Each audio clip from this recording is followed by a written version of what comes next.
corrupt cop arrests black barber in front of his customers. Then the old photo on the wall changes everything. There is a particular kind of silence that falls over a barbershop when something has gone deeply wrong. It is not the silence of an empty room. It is not even the silence of people who have nothing to say.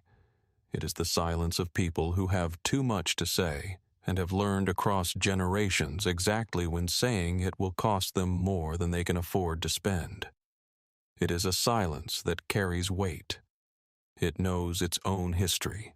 It has been practiced. It has been passed down. The silence that settled over Beauchamp's barbershop on the east side of Millbrook on a Tuesday afternoon in late October had that quality. It arrived all at once. One moment there were clippers running two conversations running in parallel, a television playing in the corner with the volume low. The next moment there was none of that. There were only 8 men in chairs and 3 men standing at their stations and 1 man in a blue uniform standing in the open doorway, and the silence had come down over all of them like a hand pressing flat. Nathaniel Jerome Beauchamp was 62 years old. He had been cutting hair in this shop for 35 years. His father, Winston Beauchamp, had cut hair in this shop for 28 years before that. The building itself had been on this corner since 1959. Winston had leased it in 1961, the year the sign went up, Beauchamp's Barbershop, Millbrook's East Side established, 1961. That sign was still there. It was the same sign repainted twice, the original wood frame intact. The letters the same shape that Winston had chosen because he liked the way they looked serious without trying too hard. Nate had grown up in this building. He had swept the floor here at 7 years old, badly getting hair into corners and being sent back to do it again. He had watched his father work from a chair near the door, learning what barbering looked like before he understood what it was. He had swept better at 9. At 12, he had learned to shampoo. At 16, he had held a pair of clippers in his hands for the first time under his father's supervision, and Winston had stood behind him with his arms crossed and said, "Take your time. The hair will wait." He had taken his barber's exam at 23. He had been licensed at 24. He had bought the shop from his father in 1989 when Winston's hands began to show the first signs of arthritis, and Winston said quietly over dinner that it was time. The sale price had been $1. Winston had insisted on making it a proper transaction. He wrote out a receipt on a piece of notebook paper and signed it, and kept the dollar in his wallet until the day he died. The shop had 5 chairs. Right now, 3 of those chairs were occupied by customers mid-cut. 2 barbers were working beside Nate Marcus Elroy, 31, who had been with the shop for 6 years, and Darnell Hicks, 27, who had been with the shop for 3. Both of them were good. Both of them were licensed.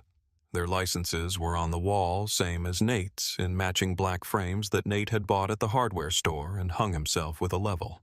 6 men sat in the waiting chairs along the left wall. They ranged in age from a teenager who looked about 16 and was scrolling on his phone to a man of 71 named Gerald Whitfield, who had been coming to this barbershop since Nate's father ran it, and who still came every 2 weeks, same as always. The licenses were on the wall. They had been on the wall for years. Anyone who walked through the door could see them. They were between the large framed mirror and the photo display, the wall of photographs that Winston had started, and Nate had continued a running record of the community of the people who had come through this door across 6 decades.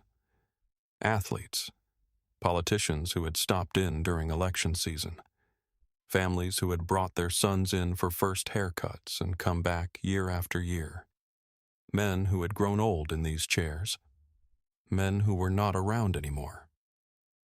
The photographs were arranged without any particular formal order, just accumulated, each one placed where there was room, so that the wall had become a kind of dense and living archive. The oldest was a black and white from 1963 showing a group of men outside the shop on a summer day. Winston was in it, second from the left, younger than Nate had ever known him. holding a cup of coffee and squinting into the sun. The centerpiece of the wall the one people's eyes went to first was a framed black and white photograph from 1969 showing the exterior of the barbershop. The sign was there exactly as it had always been, and Winston Beauchamp was standing out front in a clean white shirt, one hand on the door handle, looking at the camera with an expression that was not quite a smile and not quite not a smile. He was 34 years old in that photograph. He looked like a man who owned something he had worked for. Beside it was a color photograph, more recent, of Nate and Winston together. It had been taken at the shop. They were standing in front of those same chairs in that same light. Winston's hands at his sides now because the arthritis had gotten bad enough that he held them differently. Winston was 81 in that photograph. Nate was 59. They were both looking at the camera. Someone had said something that had made them both almost laugh right before the shutter went. You could see it in the way their faces were arranged, the laughter that had just passed, the ease between them. Nate's daughter had taken the picture. That had been the year before Winston died. The licenses were on the wall, between those photographs and the mirror. Current, framed in compliance. Officer Greg Loomis had not looked at the wall. He had stepped through the door and made his presence felt and looked at the room. Not the walls, the way a man looks at a room when he has not come to inspect it, but to occupy it. He was 37 years old and had been with Millbrook PD for 11 years. He was not a large man, but he carried himself as though he believed he was, which often has the same practical effect. He had dark hair cut close and a jaw that suggested he thought of his face as something authoritative. He wore his uniform correctly. He had his hand on his belt, not on his weapon, but near it in the way that signals availability. He had come on the basis of what he described as an anonymous tip. The Millbrook PD and the State Cosmetology Board had an informal referral arrangement.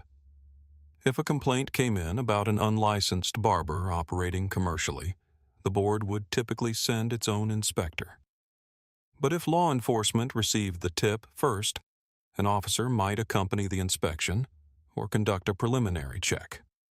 The procedure was simple.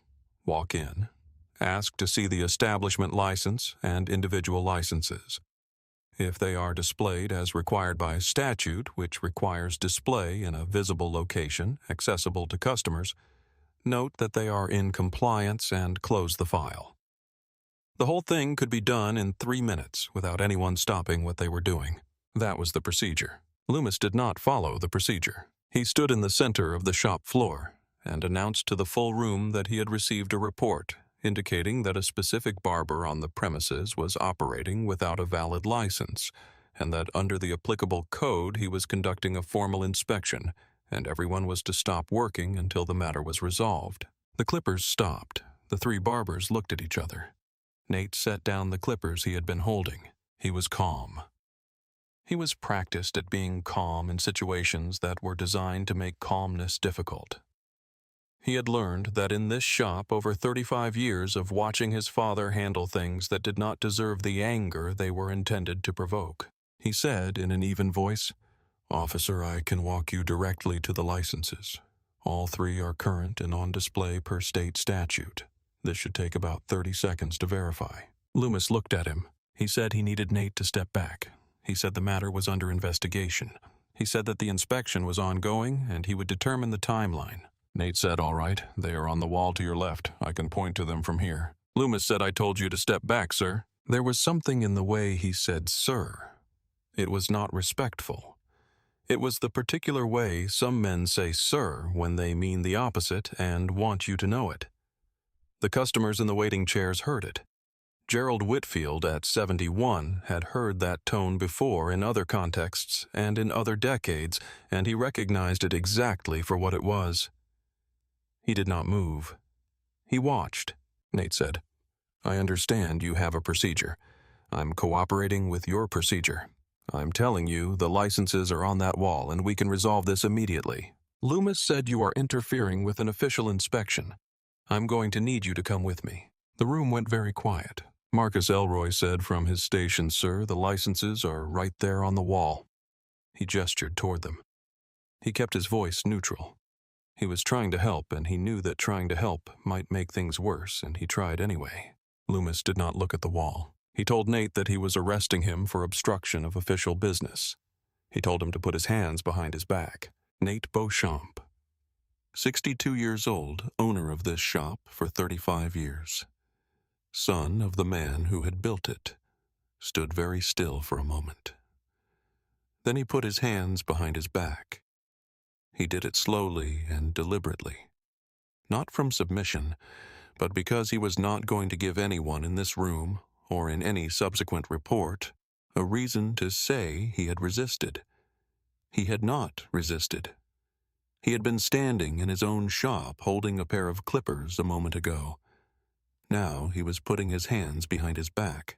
The handcuffs went on. The sound of them closing was very loud in the silence of the room. One of the customers in a barber's chair was a man named Terrence Okafor, 44, who had brought his 11-year-old son in for a haircut.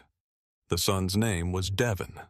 Devin was sitting in the chair with a cape still around his neck, his hair half cut, watching a man he had seen in this shop every few weeks for most of his conscious life being led toward the door in handcuffs.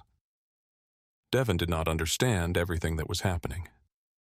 He understood enough. He understood the look on his father's face. He understood that the man being led away had done nothing he could see, and that the man leading him away looked like he had been waiting to do this. Nate walked toward the door.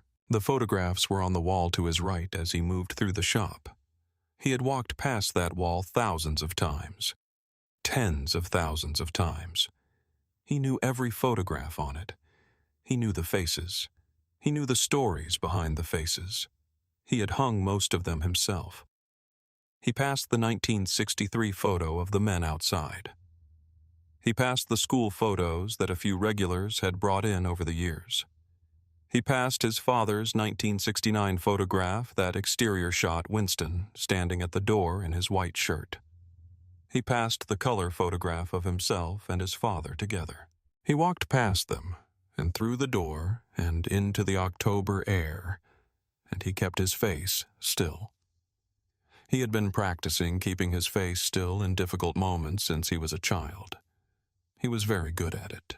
When he was gone, the shop was so quiet that the television in the corner playing a rerun of something no one was watching seemed very loud. Gerald Whitfield stood up from the waiting chairs.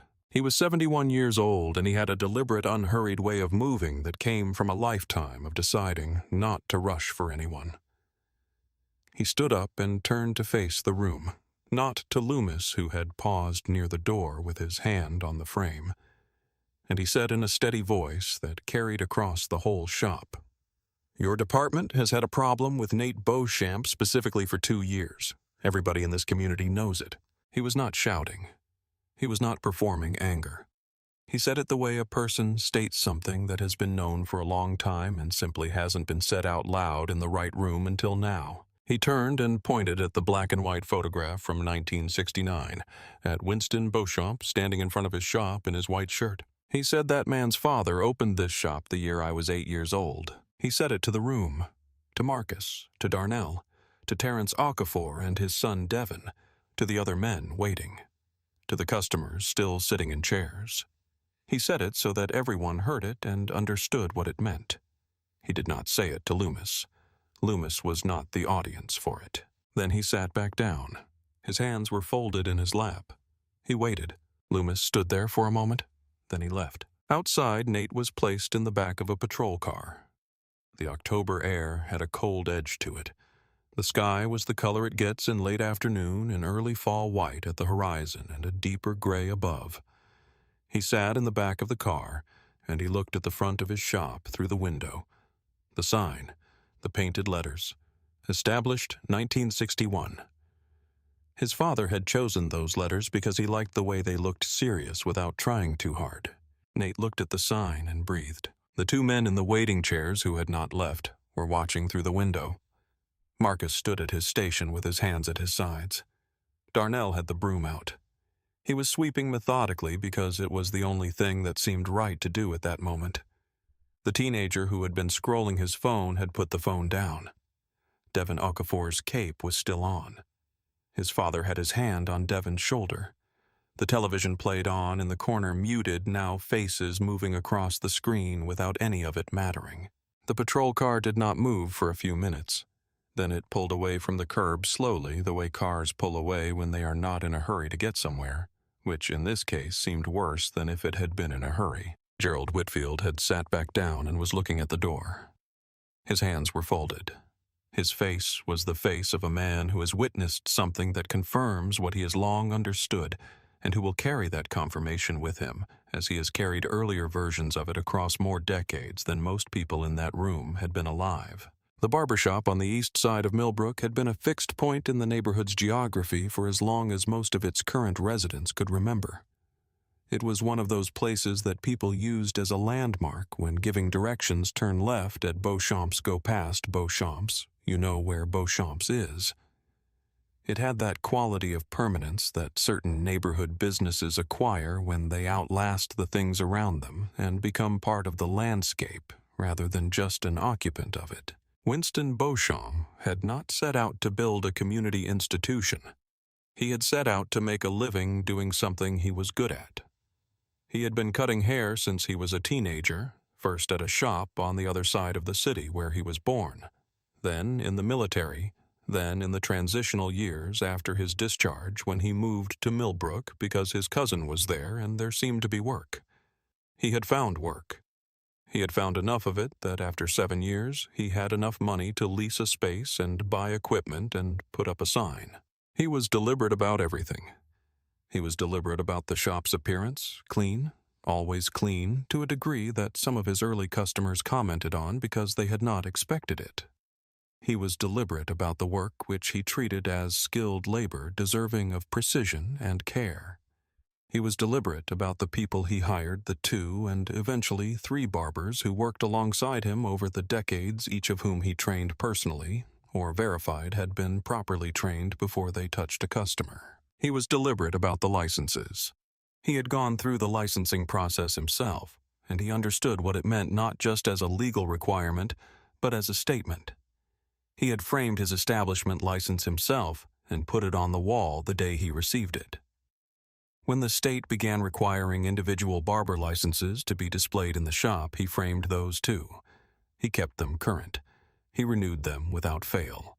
The frames were dust-free. This was a point of pride with him and later with Nate, and it was not a trivial point. Winston had said something about this to Nate once when Nate was in his mid-20s and had just gotten his own license framed and was about to hang it. He had said, "The frame is not decoration. The frame says you are not hiding anything. Anyone who walks through that door can look right at it." He had said it simply without emphasis, as a man states a thing he has thought through and arrived at. Nate had hung the frame and understood what his father meant and had never forgotten it. The neighborhood had changed around the shop several times. The east side of Millbrook had gone through cycles of investment and disinvestment, of demographic shift and stability of the normal processes by which urban neighborhoods evolve. Through all of it, the shop had been there. Some of the people who first came in as children had come back as adults, then as middle-aged men, then as old men. Some of them had brought their own sons. There were families on the east side whose men had been getting haircuts at Beauchamp's across 3 generations.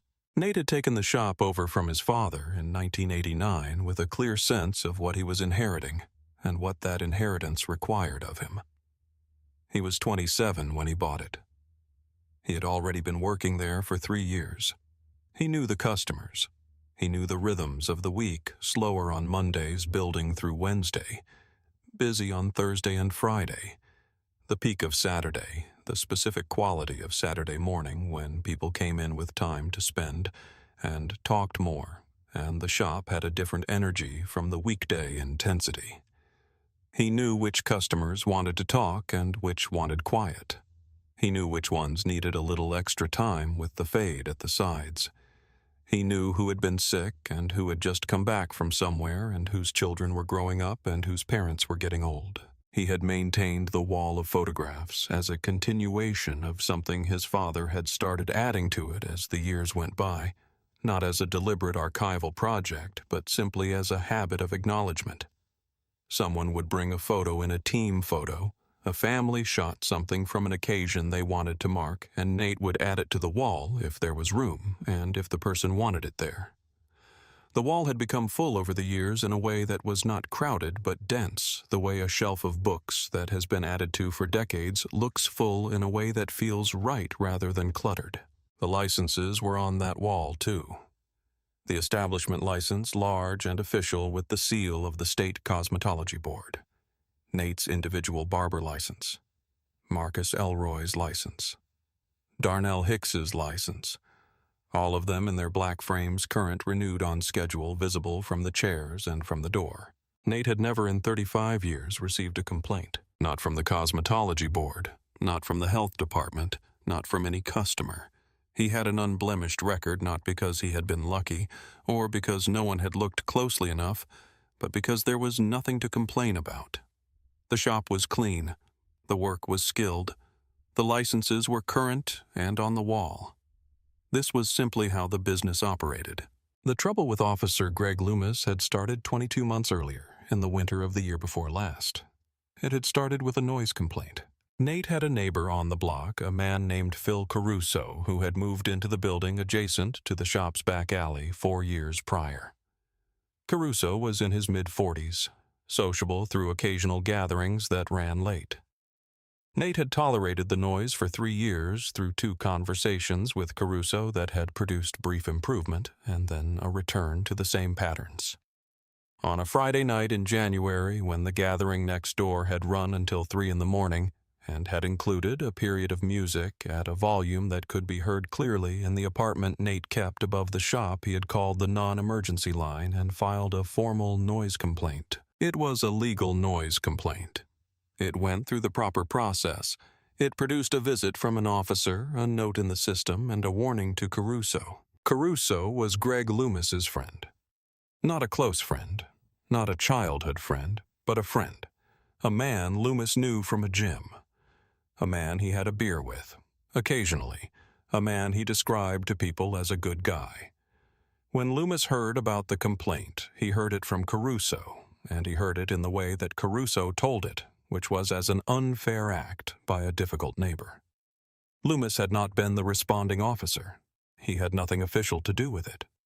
But he was bothered by it in the way that some people are bothered by things that happen to their friends, even when those things were entirely legitimate. He had driven past the barbershop twice in the weeks following, just to look. He had stopped in once ostensibly to check on something in the neighborhood, and had looked around the shop with an air that Nate recognized as the air of a man building a case, rather than the air of a man checking on something. Nate had been polite. He had been professional. He had offered nothing that could be used. Loomis had left without saying anything specific. That first visit had lasted 4 minutes. Nate had timed it internally by habit. The officer had stood near the door, turned his head slowly around the room as though assessing it, exchanged a few words with Nate about nothing in particular, and left. He had not looked at the licenses. He had not asked to see the licenses. He had not asked about the work going on or about anything else that would have had an official basis. He had just looked, and then he had left. And Nate had gone back to his customer's haircut and finished the cut and gone on to the next one and said nothing to Marcus or Darnell about it because there was nothing specific to say. Over the following months, there had been 2 additional visits, both brief, both nominally, about minor things, a question about parking a follow-up, about a different complaint in the area that had nothing to do with the barbershop. Marcus had been there for the second of those visits, and afterward had asked Nate about it quietly because he had noticed the same thing. Nate had noticed the officer was not there for the reason he said he was there. Nate had told Marcus not to worry about it. He had believed that mostly. He had also kept very careful track of every license, every renewal, every piece of paperwork that had anything to do with the shop's legal standing. The barber shop was clean. It had always been clean. Nate had made sure of it the way his father had made sure of it before him, because both of them understood that maintaining an impeccable record was not optional when the shop's continued existence depended on there being nothing that could be found and used.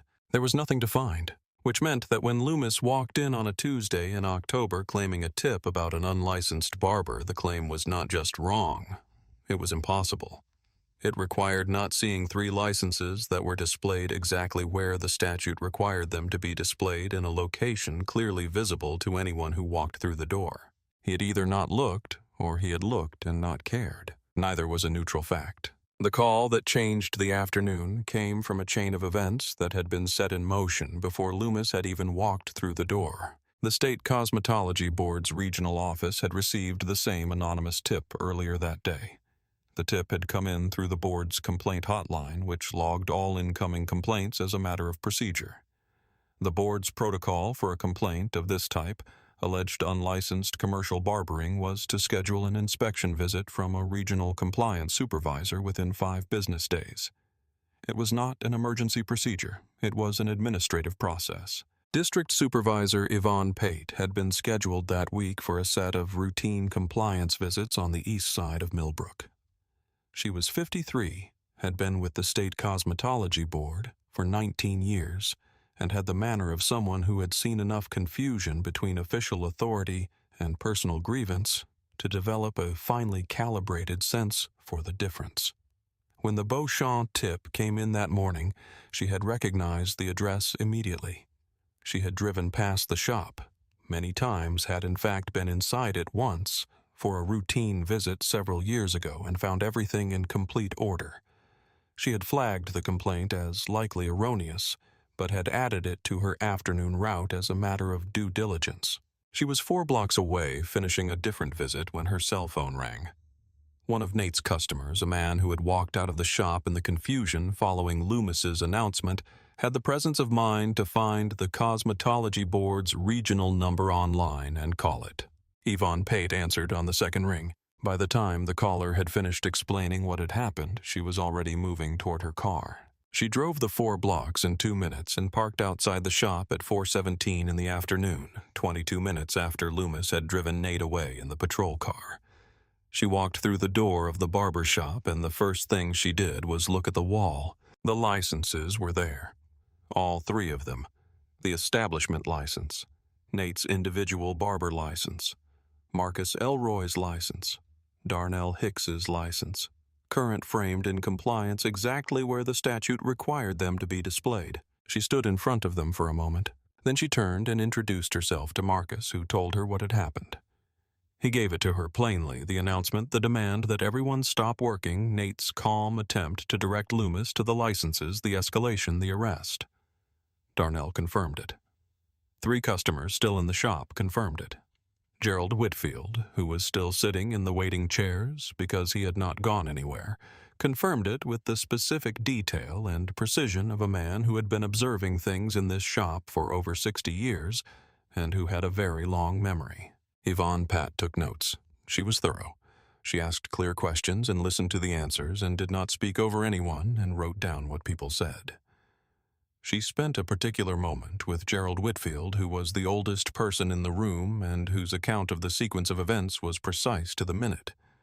She asked him if he had anything else to add. He said the officer did not look at the wall once from the time he walked in until the time he walked out. Not once. She wrote that down. Then she took out her phone and called the Millbrook PD's watch commander. The watch commander was a woman named Lieutenant Sandra Reeves, and Yvonne Pate had spoken with her office before on matters of procedure, which meant they did not have to spend time establishing who Yvonne was or what her authority was.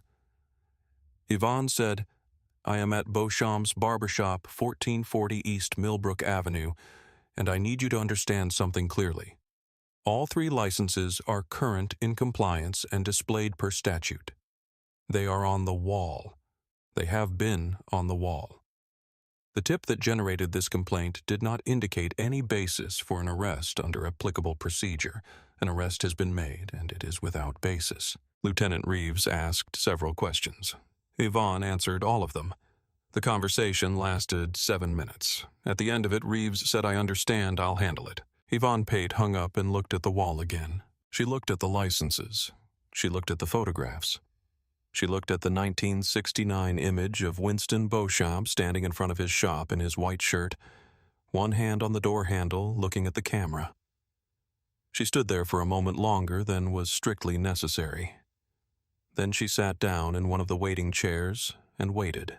Outside at 4:24 in the afternoon, the door of the patrol car opened, and Nate Beauchamp was helped out by an officer who had received a call and did not look happy about the content of that call.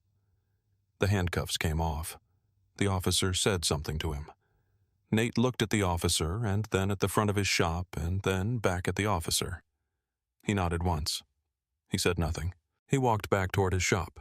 Marcus had seen the patrol car from the window and had opened the door before Nate reached it. He said, "All licenses verified. Yvonne Pate from the cosmetology board is inside." She called the watch commander. Nate said, "All right." He stepped back through the door of his shop. The room shifted when he came in. The people who had stayed, and most of them had stayed, turned toward him. No one said anything immediately. It was not a silence like the earlier silence. This one had a different texture. It was the silence of people who had been holding something and were deciding whether to put it down. Yvonne Pate stood up and came toward him. She said, "I'm Yvonne Pate, District Supervisor for the Regional Cosmetology Compliance Office. I've reviewed the licenses. All 3 are current and in full compliance. The board will be issuing a formal letter of good standing to this establishment. I want you to know that on the record." Nate looked at her. Then he looked at the wall. The licenses were there where they had always been. He said, "I know." He said it quietly, without bitterness, just as a statement of a thing he had always known. The licenses were there. They had always been there. He had renewed them, framed them, hung them, dusted the frames. Of course they were in compliance. They had never not been in compliance. Gerald Whitfield, from his chair in the waiting area, said, "Nate." Nate turned to look at him. Gerald said, "Sit down a minute." It was not quite a request. It was the kind of thing a man says to another man when he is older and has seen more and understands that what the younger man needs right now is to be somewhere specific for a moment before he decides what comes next. Gerald Whitfield was 71 years old and had been coming to this shop for 63 years, and he knew what this room was. He knew what it had held over that time. He was telling Nate to be in it for a moment. Nate walked to his barber's chair.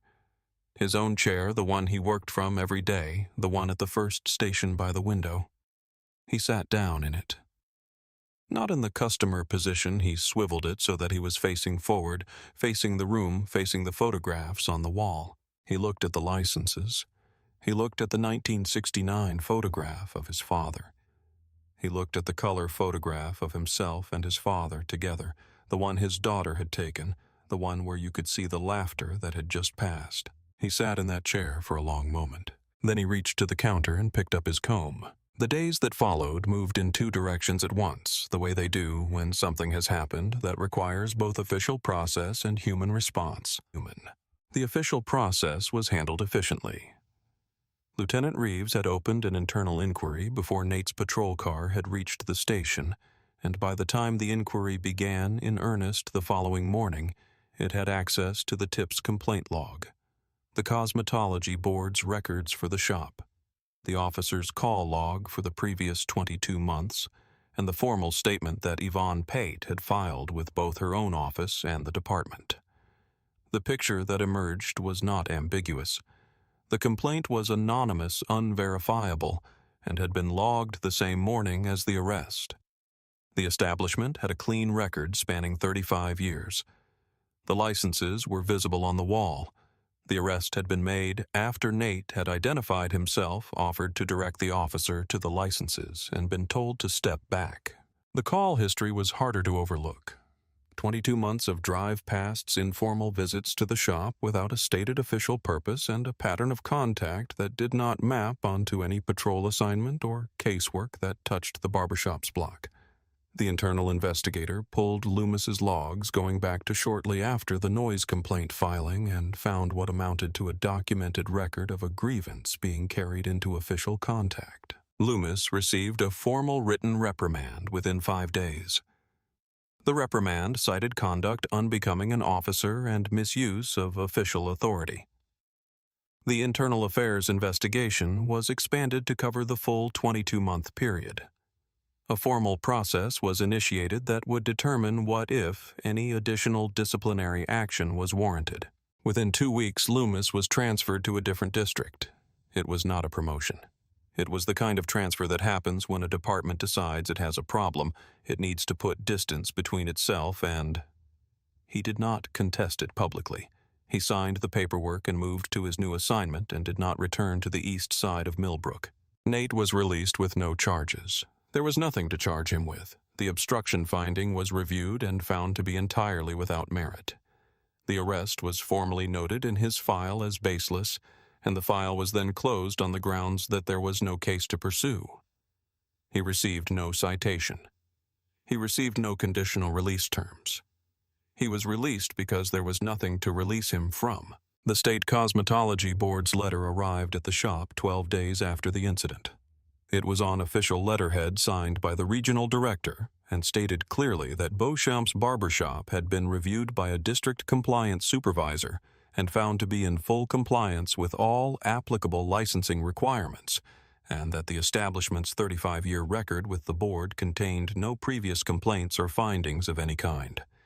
The letter used the phrase "letter of good standing" and invited Nate to frame it if he wished and display it in the shop. He did frame it. He put it on the wall in a black frame that matched the others. The human response moved faster than the official process. Word had traveled the east side of Millbrook the afternoon it happened, in the way that word travels in neighborhoods where people know each other and pay attention to each other.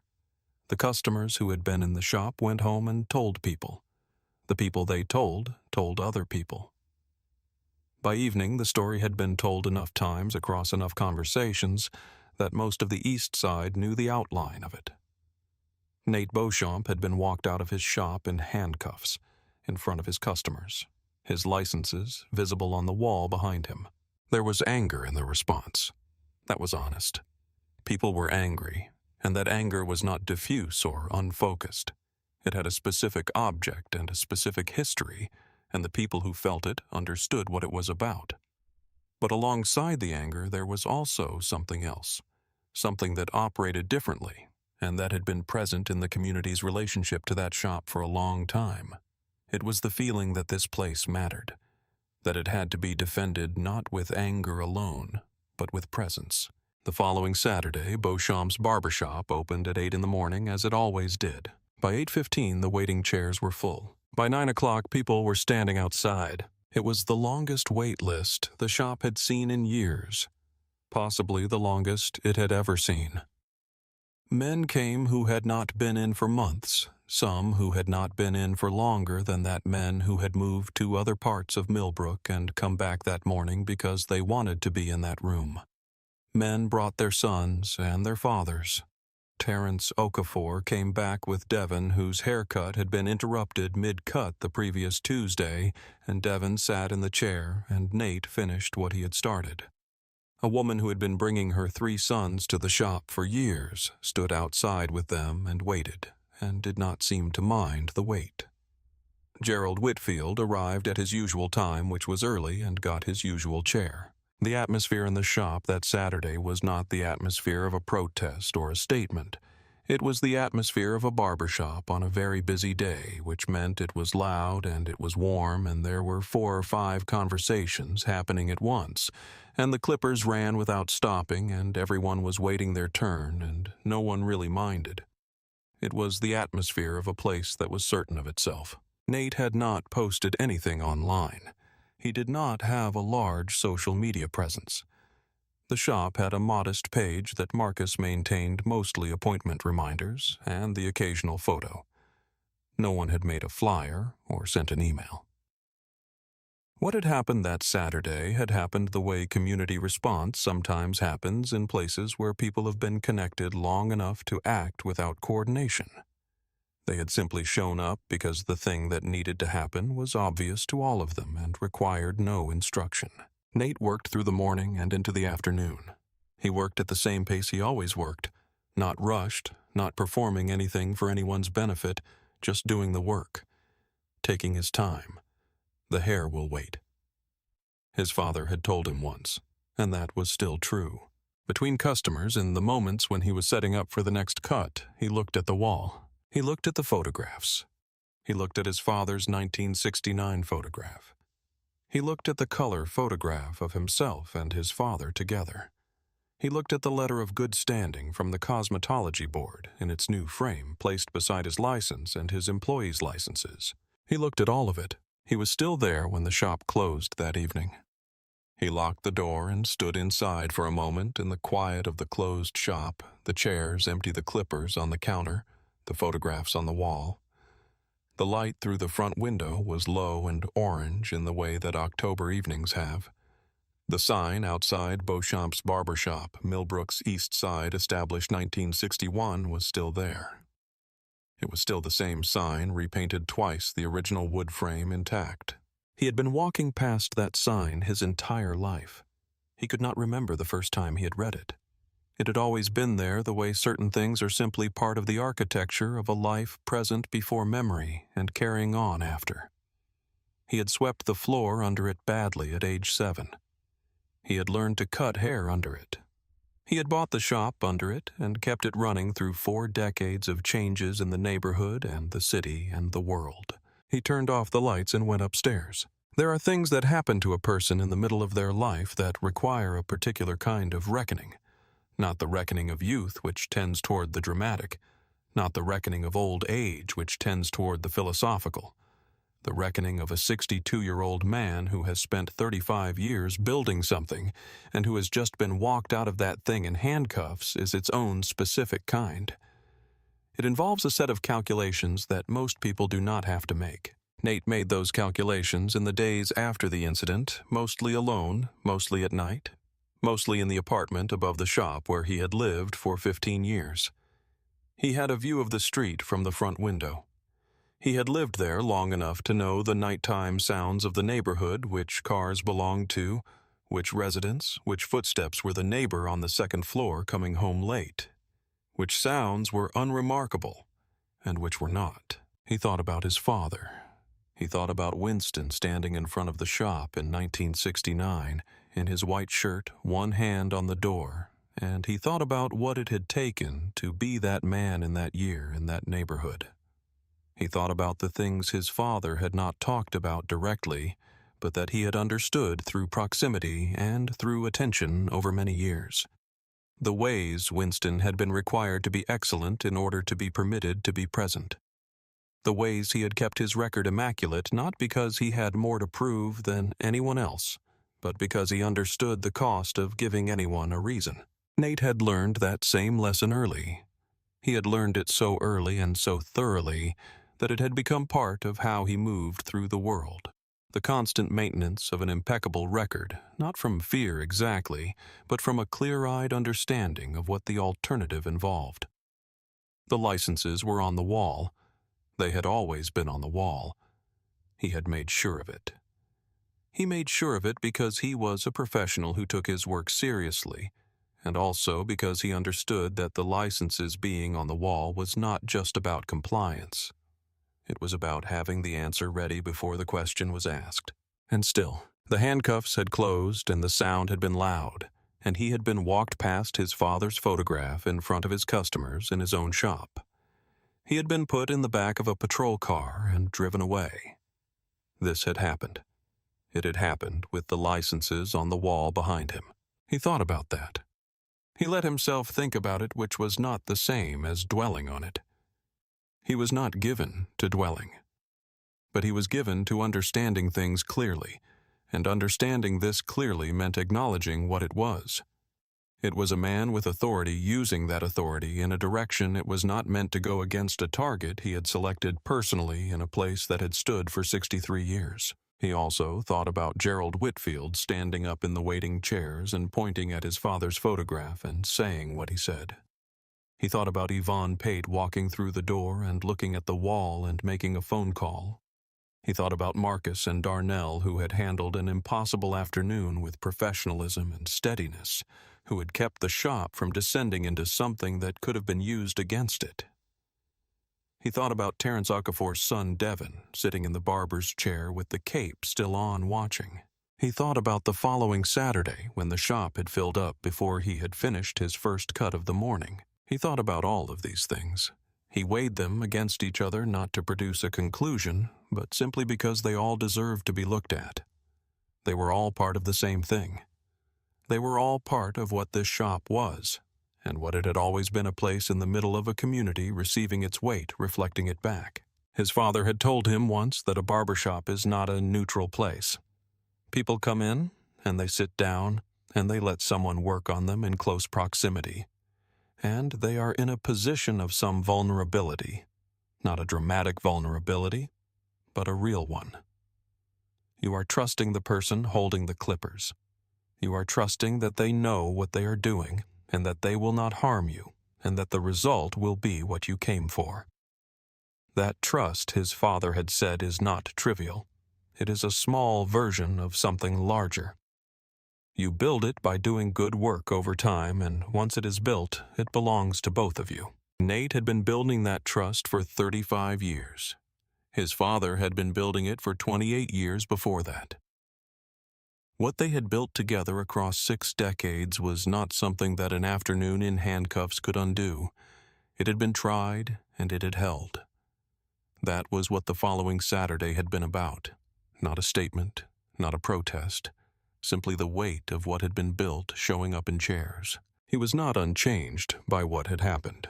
He was clear-eyed enough to acknowledge that. Being walked out of your father's shop in handcuffs in front of your customers does something to you even when you have kept your face still and your hands behind your back and done everything exactly right. It leaves a mark. He was not going to pretend otherwise alone in his apartment at night. He thought about Devin Okafor. He thought about that 11-year-old boy sitting in the chair with the cape still on watching. Devin had not said anything to Nate when Nate came back through the door. He had looked at him with an expression that Nate could not fully read. Not quite fear, not quite anger. Something more complicated than either. Something that was being filed away. Nate had wanted to say something to him that would make it mean less than it meant. He had understood there was nothing to say that would do that. So he had not said anything specific. He had just been present in the room picking up the comb. He hoped that would carry its own message to a boy who was learning whether he wanted to or not how things worked. He hoped it was the right message. But he was also not going to let it be the thing that defined the shop or defined what the shop meant.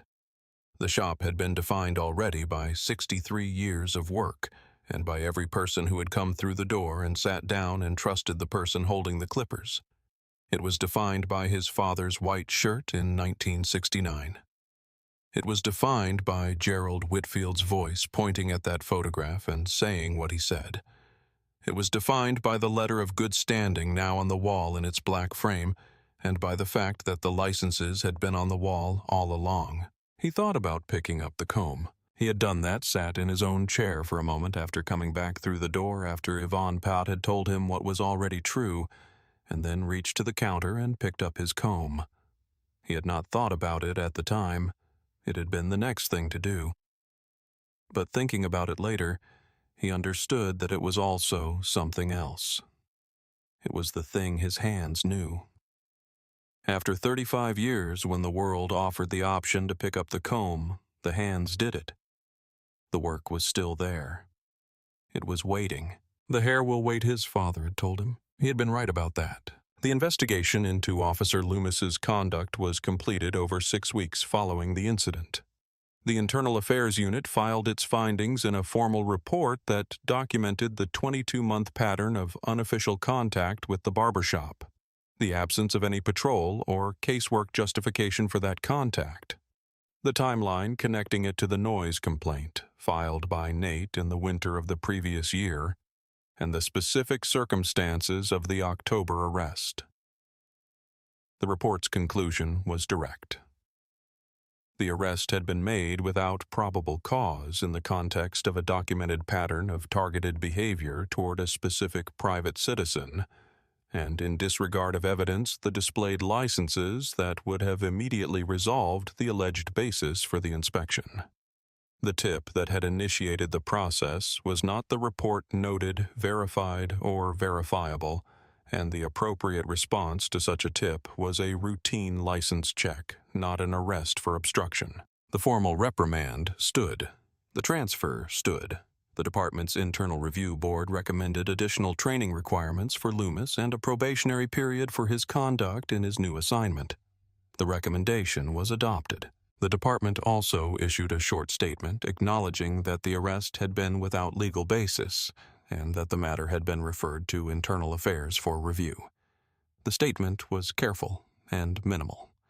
It did not use Nate's name, and it did not use Loomis's name. It referred to an incident involving an officer and a business on the east side of Millbrook. It said that the department took allegations of misconduct seriously and that appropriate action had been taken. It was the kind of statement that organizations issue when they need to acknowledge something on the record without fully reckoning with it. Nate read it once and did not read it again.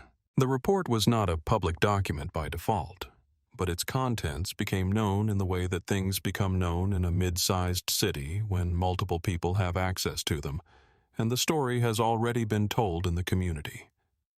What people understood from what they heard was essentially what the report said: the arrest had been targeted, the targeting had a traceable origin, and the origin was a personal grievance carried into official action. Nate had not asked for a public statement from the department.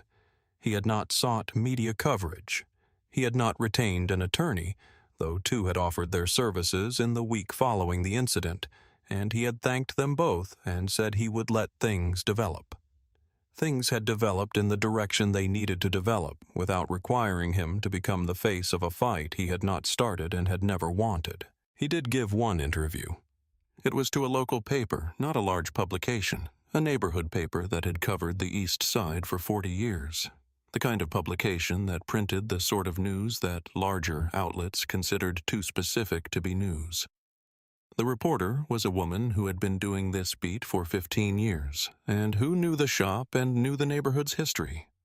She came in on a Wednesday morning before the shop opened and sat with Nate for 40 minutes. He told her the facts. He was measured. He did not characterize Loomis beyond what he had directly observed. He said, "I was conducting my business. I was in compliance with all applicable requirements. I was arrested in front of my customers in my own shop, and the basis for that arrest was not present." He said, "I've been in this shop for 35 years. My father was in this shop for 28 years before that. We have never had a complaint. The licenses are on the wall." He said one more thing. He said, "I don't want people to think the story is about surviving. The shop didn't need to survive this. The shop was fine. It's been fine for 63 years. The story is about what happened to me in my own shop and what was behind it and whether it gets addressed." And it got addressed. The reporter asked if he thought it had been fully addressed. He was quiet for a moment. Then he said, "I think the process did what it's supposed to do. I think the investigation was honest and the findings were honest. I think the people who needed to be held accountable were held accountable. Whether it changes the larger pattern of how things like this happen, that's a different question, and it's not one this shop is going to answer by itself." He paused. He said, "What I know is that I'm going to keep cutting hair here. My employees are going to keep cutting hair here. My customers are going to keep coming in. That wall is going to keep accumulating photographs. That's what I know." The reporter asked him about his father, about what Winston would have made of all of it. Nate was quiet for longer this time. He said, "My father dealt with more of this than I have. He dealt with it when there was even less recourse than there is now. He dealt with it quietly, and he kept the shop open and he kept the licenses on the wall." He paused. He said, "I think he would have said that the right outcome is that the shop is still there and the man who did it is transferred. He would have said that's the right outcome. He wouldn't have said it was enough. But he would have recognized the difference between the right outcome and everything being fine. He understood that difference better than I do, probably. He lived with it longer. Marcus had also spoken briefly to the same reporter. He had chosen to say one thing on the record, and only one thing. He said, "I pointed at the wall. The licenses were right there." He didn't look. That was it. That was the whole thing. The reporter had quoted him exactly. Darnell had not given an interview. He had told Nate he was not ready to be on the record in a newspaper, and Nate had told him that was fine. That was entirely his choice, that no one owed anyone a public statement. Darnell had thanked him and then gone back to work and had not raised the subject again.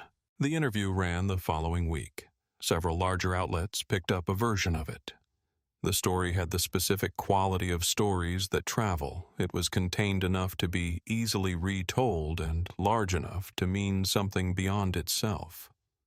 People who had never been to Millbrook's East Side or heard of Beauchamp's Barbershop knew the name of the shop and the name of the photograph on the wall and the detail about the licenses in their frames before the month was out.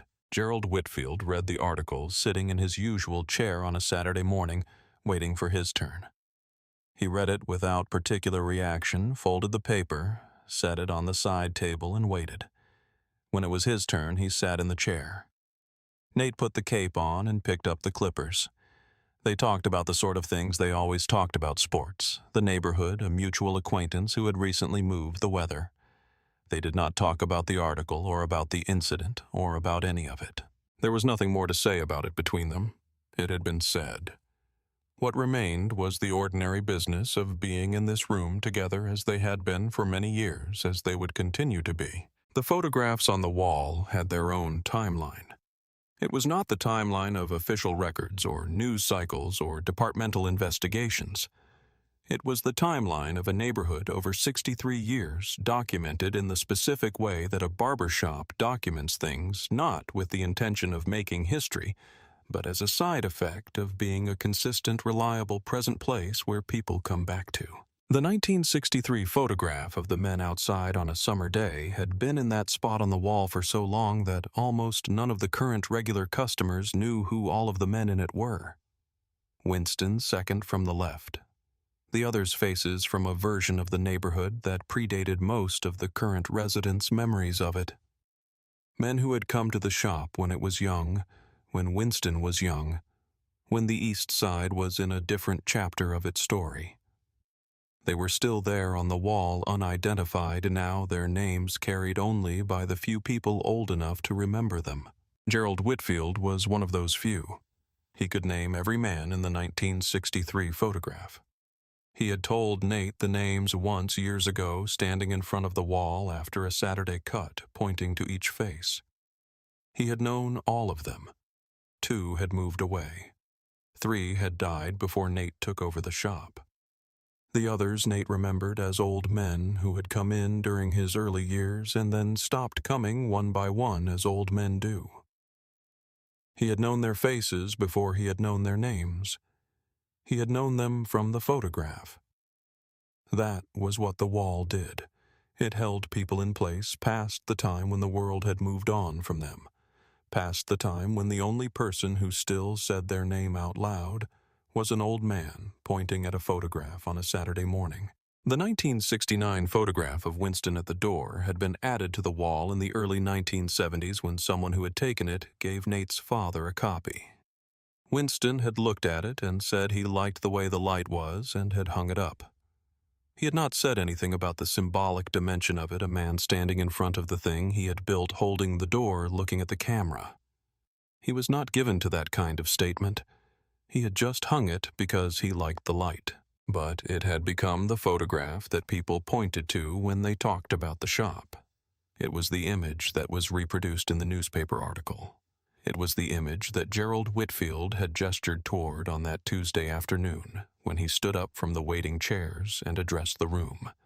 It had become over time the photograph that meant what the shop was in a single image, not because it tried to mean that, but because some images accumulate meaning when they are looked at by enough people over enough years. The color photograph of Nate and Winston together had been added after Winston died.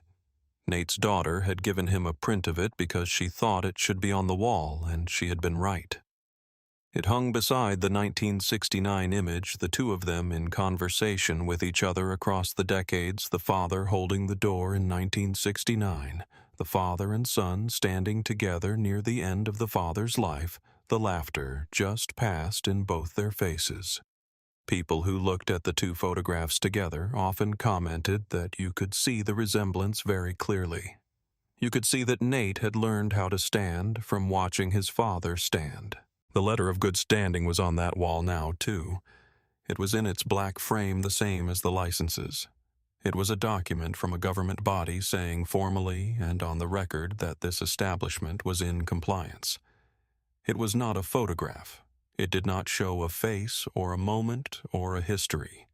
But it was on that wall because it had earned its place there, not by recording something that had happened, but by being the result of something that had been faced and walked through. Some customers had asked about it. They had noticed the new frame and read the letterhead and understood what it was and asked Nate when it had gone up. He told them. They nodded. They did not make a large thing of it, most of them, because they understood that Nate was not making a large thing of it. He had put it on the wall because it belonged there, not because he wanted it to be a centerpiece. It was evidence of something. It sat beside the licenses that had been there all along. Together they said what they said. Nate had put it up himself with the level. There was a space to the right of it between it and the edge of the frame grouping that had room for another photograph. The wall had that quality. It was always just barely full enough that adding something new required moving something else slightly or finding a space that was just large enough. There was always somehow room for one more. Devin Okafor had turned 12 the month after the incident. His father, Terrence, brought him in for a birthday haircut, which had become a tradition for them over the past few years. Devin sat in the chair, and he and Nate talked about his birthday, and about school, and about basketball, which Devin had started playing seriously, and which Nate followed carefully. When they were done, Terrence took a photo on his phone of Devin in the chair with Nate standing behind him, both of them looking at the mirror. Devin's haircut was clean and precise. He looked a year older than he had looked before the cut, the way a good haircut can do. Terrence said, "Can I print this and bring it in?" Nate said, "Of course." The next time Terrence came in, he brought a printed copy. Nate framed it and found the space on the right side of the wall and put it up. Devin and Nate in the mirror. Devin looking at himself the way a boy looks at himself when he has just had the haircut he wanted. Nate in the background, looking at the camera. It was on the wall. It was now part of what the wall was. It would be there for as long as the shop was there. The east side of Millbrook had a quality in early winter that people who had lived there long enough came to think of as characteristic, not beautiful exactly. Not in the way that places with dramatic landscapes are beautiful, but real in a way that earned its own kind of appreciation. The light in late November came in low and flat and made the storefronts on the avenue look their age in a way that felt honest. The cold came in from the lake a few miles east and had a directness to it. The trees on the residential blocks had dropped their leaves, and the neighborhood looked like the version of itself that had been there before all the different versions that had overlaid each other over the years. The shop was warm. It had always been warm. Winston had been insistent about that back when the heating system was older and less reliable. The shop needed to be warm, he had said, because men come in here in the cold and you want them to feel the change when they walk through the door. Nate had maintained that principle through 2 heating system replacements and 35 winters. The shop was warm, and it was open, and it smelled the way it always smelled. The specific smell of barbering products and a room where a lot of different people have been a smell that was not unpleasant, and that was simply the smell of the shop. The smell Nate had known since childhood. The smell that meant this particular place. The wall was there, the photographs were there, the licenses were there, the letter was there. Gerald Whitfield came in on the second Saturday of November, same as always, and sat in the waiting chairs until it was his turn. Nate put the cape on. The clippers came on. The conversation found its rhythm as it always did. Gerald talked about his grandchildren, 2 of whom he had brought in for haircuts earlier that month. Nate talked about a sports result from the previous week. The television in the corner showed a game with the volume low. Marcus was working 2 chairs down. Darnell was with a customer in the far chair. The waiting chairs had 4 people in them. The shop was as it had been. As it had been before the Tuesday in October, and before the 22 months before that, and before all of it. It was as it had been, because Nate had made sure of it, as his father had made sure of it, as both of them had made sure of it through the different things that had required making sure over 63 years. The clippers ran, the hair fell. The conversations ran parallel and crossed and ran parallel again. The light through the front window was low and November flat and came in through the glass above the sign. The sign was still there. The letters were the same shape Winston had chosen because he liked the way they looked serious without trying too hard. Nate worked through the morning and into the afternoon. He worked at his pace. He did not rush. The hair will wait. He had been told that once a long time ago by a man whose hands had eventually made it impossible for him to say it standing at a station with clippers, but who had said it in time for it to matter. He had been saying it himself without saying it for 35 years. He was saying it still. The shop stayed open until 6. The last customer left at 10 past. Nate swept the floor. He had always swept his own floor, even with 2 employees. It was something he did himself at the end of the day, and then he turned off the overhead lights and stood in the shop with just the small lamp in the corner on the one that stayed on overnight as a deterrent. The photographs on the wall were half in shadow. His father's 1969 image was visible, the white shirt catching the lamplight. Winston at the door. The light in the photograph that Winston had said he liked. Nate stood in the shop for a moment, just standing in it, feeling the familiar dimensions of it, the space he had inhabited since childhood, the specific geometry of the stations and the chairs and the wall and the window. He knew this room the way you know a place that has been part of your life for as long as you can remember. Not with the focused attention of observation, but with the knowledge that sits in the body accumulated over time, that knows where everything is without looking. He looked at his station, the mirror above it, the tools on the counter, the chair. He had stood at that station for 35 years. He had stood there in good weeks and difficult weeks, in the years when the neighborhood was struggling, and the years when it was coming back through personal losses and small celebrations, and the ordinary accumulated weight of a life spent in one place doing one thing well. He had stood there the day after his father died, because his father would have expected him to open the shop, and because opening the shop was the right way to honor a man who had given his life to the work. He had stood there that Tuesday in October, too, right up until Loomis had told him to put his hands behind his back. He would stand there tomorrow. He turned off the lamp. He went up the stairs. The shop was there when he came down the next morning. It was there the morning after that. It would keep being there as it had been there in the way that things which have been built carefully and tended well and used honestly accumulate a kind of presence that is not diminished by what is thrown against it. Not easily, not without leaving a mark, but not diminished in the ways that count most. Not in the work, not in the wall, not in the knowledge of what it took to build it and what it means to keep it. It was there. It would be there. The comb was on the counter. The clippers were on the charger. The licenses were on the wall in their black frames, current in compliance, visible to anyone who walked through the door. The work was waiting. Subscribe our channel if these are the stories you come here to find. We will keep telling them. Some things survive what is thrown against them because they were built to last. Winston Beauchamp knew that when he hung the sign. His son knows it still.